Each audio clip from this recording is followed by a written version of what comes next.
What's up everybody, Vlad here, and if you're new to the channel, here I talk about all things money, business, and real estate. And with the NFL kicking off this week, today we are talking about how NFL teams truly make money. Yes, as fans, we see the competition, we see the Super Bowls, our favorite players, the stat lines, but oftentimes we just forget that the NFL is really a business and it has to be ran that way. And just like any other business, you have to bring revenue in the door in order to function. There's a reason why these owners are paying billions and billions of dollars in order to buy these teams. And here is why. The business model is pretty interesting, but quite simple. The NFL team business model is actually broken up into two different sides.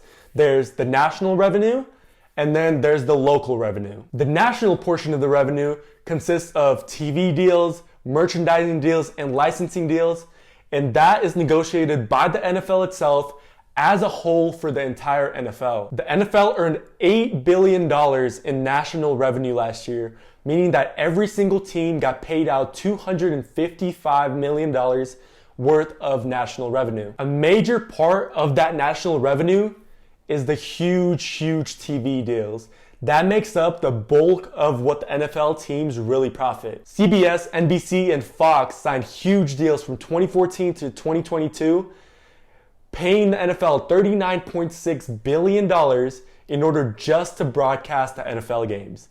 That is huge. And year to year for that contract between 2014 and 2022, the fees rise by 7% annually, meaning that in 2022, the last year of the contract, CBS, NBC, and Fox are going to pay $3.1 billion each. Merchandising and licensing make up the other portion of the national revenue.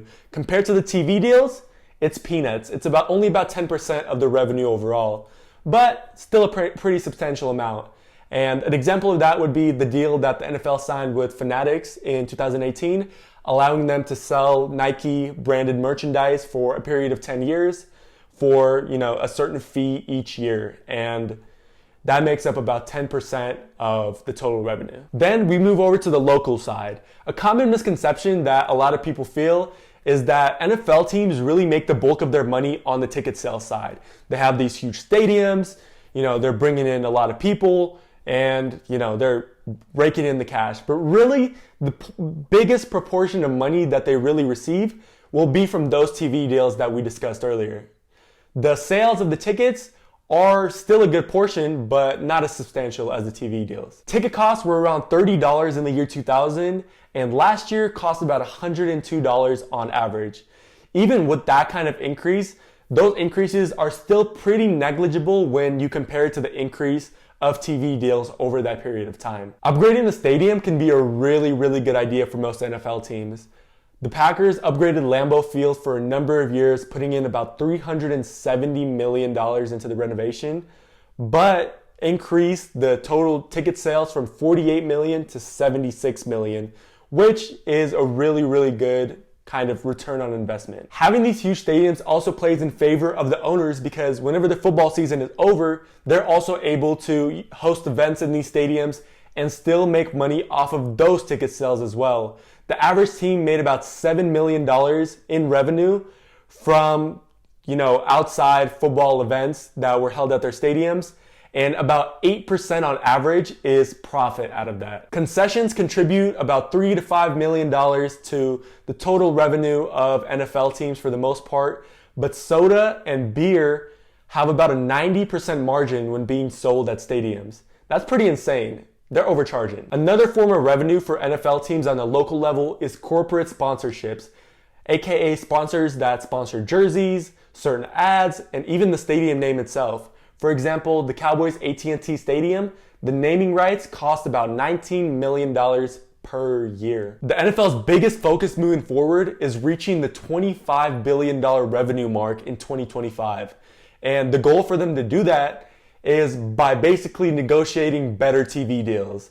Right now, like I said, the deals are expiring in 2022, and at that point, new negotiations are going to start for new deals moving forward.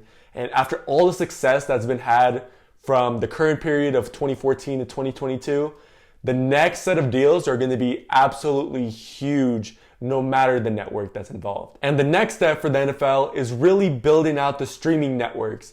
Because like I said, TV is huge. TV's not going anywhere. That's how people watch sports. That's how people watch the NFL in particular. So that's going to stay constant and even increase.